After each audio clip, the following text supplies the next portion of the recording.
And through a religious lens, Pottus are said to represent the third eye because that's where we tend to wear it. We tend to wear it right here, wherever I've got it, somewhere there, where the third eye is said to be.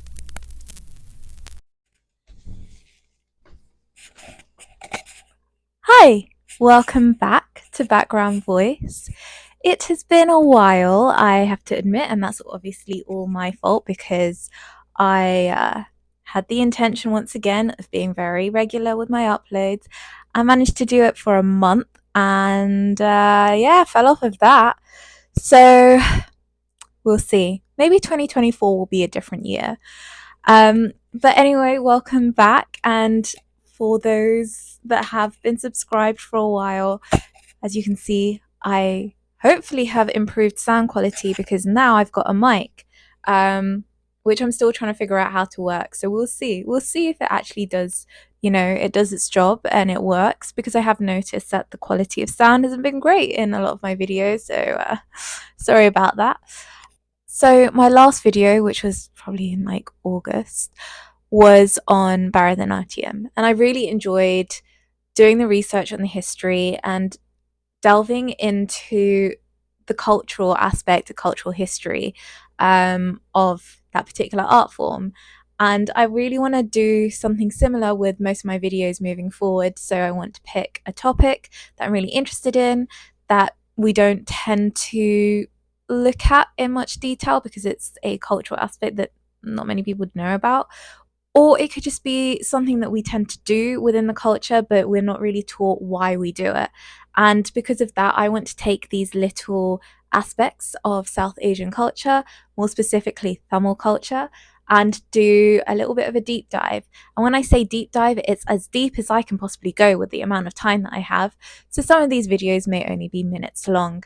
But still, if you're sticking around and watching, I am very, very grateful. And in today's episode, I want to go through the history of Bindis, and I will be calling them Pottus because that's what it's called in Tamil.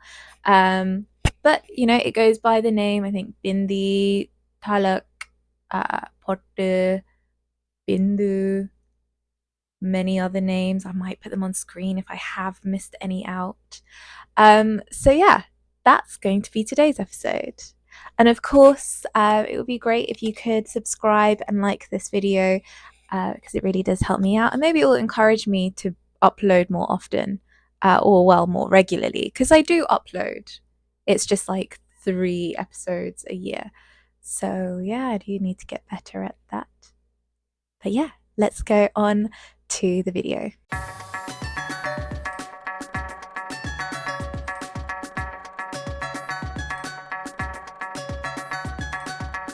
So I do have my notes with me, even though there are barely any notes because a lot of the resources I was looking at were telling me the same thing. So there's not really much to go into on this, but I would still like to discuss it.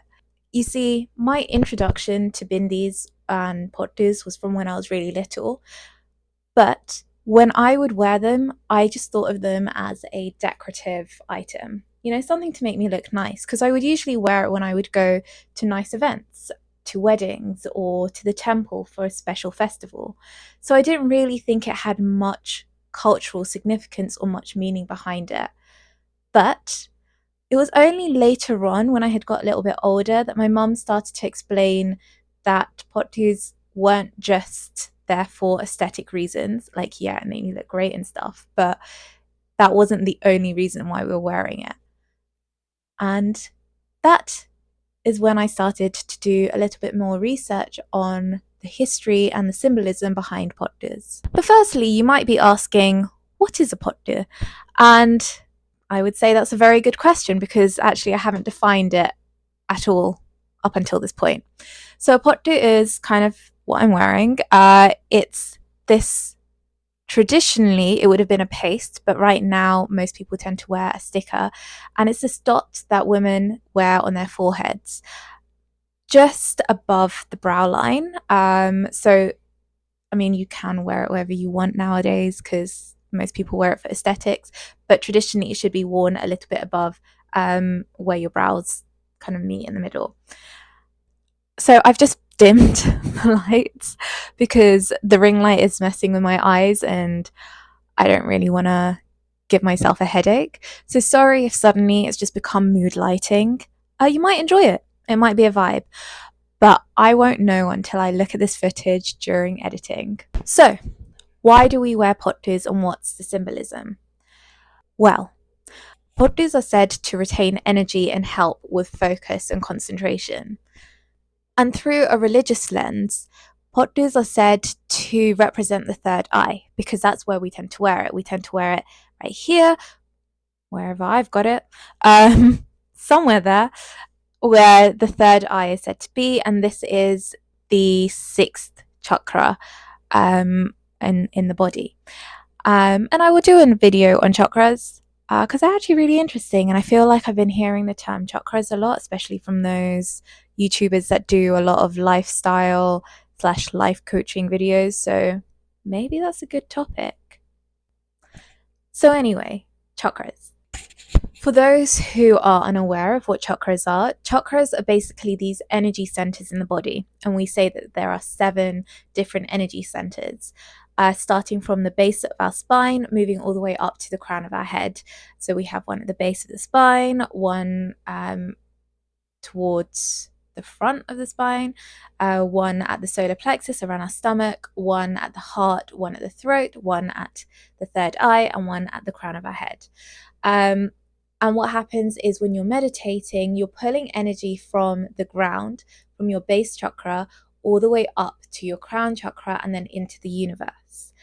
And the Agna chakra, the third eye, is said to be a point where we can lose energy. That's where energy kind of moves out of the body. So we obviously want energy to move from the root, the base upwards, without hopefully without being leaked. But there is this leakage point, potential leakage point at the Agna chakra, and that's why we wear a pottu or a bindi in order to protect it and prevent the release of energy.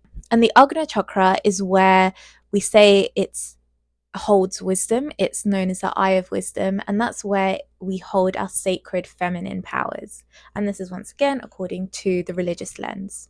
Believe what you want to believe, but I'm talking about the symbolism. It's also used to cool that particular area. It's mostly worn by women because, once again, sacred feminine energy.